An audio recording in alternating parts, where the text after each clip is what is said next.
এই প্রথম জিয়া পরিবারের মেয়ে জাইমা রহমান সামাজিক মাধ্যমে একটি দীর্ঘ পোস্ট করেছেন, যা প্রশংসা কুড়িয়েছে সামাজিক মাধ্যমে। জাইমা তার ফেসবুক আইডিতে লেখেন, দাদুকে নিয়ে আমার সবচেয়ে প্রিয় স্মৃতিগুলোর একটি হলো পরিবারকে আগলে রাখা একজন অভিভাবক হিসেবে তিনি কতটা মমতাময়ী ছিলেন। আমার বয়স তখন 11। আমাদের স্কুলের ফুটবল টিম একটা টুর্নামেন্ট জিতেছে। আমি মেডেল পেয়েছিলাম। আম্মু আমাকে সরাসরি দাদুর অফিসে নিয়ে গেছেন। আমি যেন নিজেই দাদুকে আমার বিজয়ের গল্পটা বলতে পারি, তাকে আমার বিজয়ের মেডেলটা দেখাতে পারি। আমি খুব উচ্ছ্বাসিত হয়ে গোলকিপার হিসেবে কি কি করেছি সেটা বলেছিলাম, আর স্পষ্ট টের পাচ্ছিলাম আমার দাদু প্রচন্ড মনোযোগ সহকারে আমাকে শুনছেন। তিনি এতটাই গর্বিত, পরে সেই গল্পটা তিনি অন্যদের কাছেও বলেন। আমি সব সময় জানতাম আমার দাদুর কাঁধে একটা দায়িত্ব আছে, তবুও আমার স্মৃতিতে দাদু ছিলেন পরিবারকে আগলে রাখা একজন মমতাময়ী অভিভাবক। লাখো মানুষের কাছে তিনি ছিলেন দেশের প্রধানমন্ত্রী, কিন্তু আমার ও আমার কাজিনদের কাছে ছিলেন আমাদের দাদু। তিনি সব সময় আমাদের খেয়াল রাখতেন, আমাদের জন্য সময় বের করতেন, আর সেসব মুহূর্ত আমাদের কাছে গুরুত্বপূর্ণ ছিল। সেগুলোতে আমাদের সাহস দিতেন, উজ্জীবিত করতেন।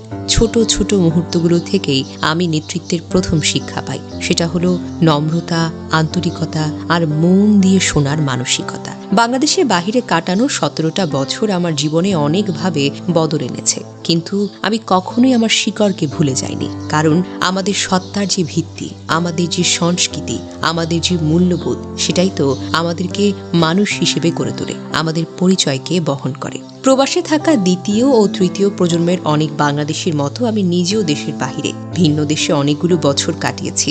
লন্ডনের দিনগুলো আমাকে বাস্তববাদী করেছে, একটা বৈশ্বিক দৃষ্টিভঙ্গি দিয়েছে।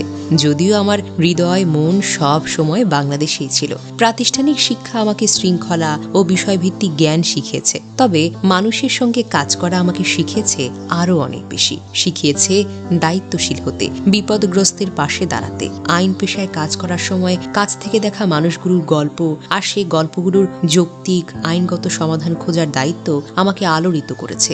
আমি আমার দাদাকে কখনো দেখিনি, কিন্তু তার সততা আর দেশপ্রেমের কথা সবার মুখে আমি শুনেছি। দাদু আর আব্বু সে আদর্শটাই বয়ে নিয়ে চলেছেন। 24-এর গণ অভ্যুত্থানের সময় এবং 5 আগস্টের আগে পরের সময়টাতে আমি যতটুকু পেরেছি নৈপথ্য থেকে সাধ্যমতো ভূমিকা রাখার চেষ্টা করেছি। অধিকাংশ সময় বলেছি কম এবং শুনেছি বেশি।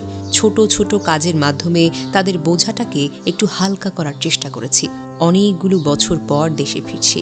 দেশে ফেরা মানে হলো আবেগ আর অনুভূতির এক অনন্য সংমিশ্রণ।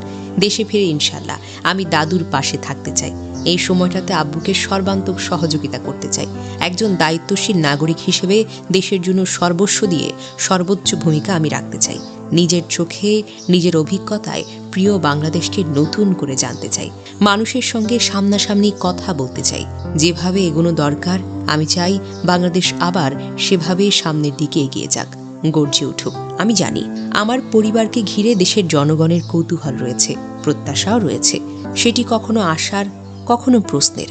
সে প্রত্যাশা পূরণের দায়ভারও রয়েছে। জনগণের সেই প্রত্যাশা পূরণের চাপ আমরা সবাই কোনো না কোনোভাবে অনুভব করি, পরিবারে, বন্ধুত্বে, সমাজে।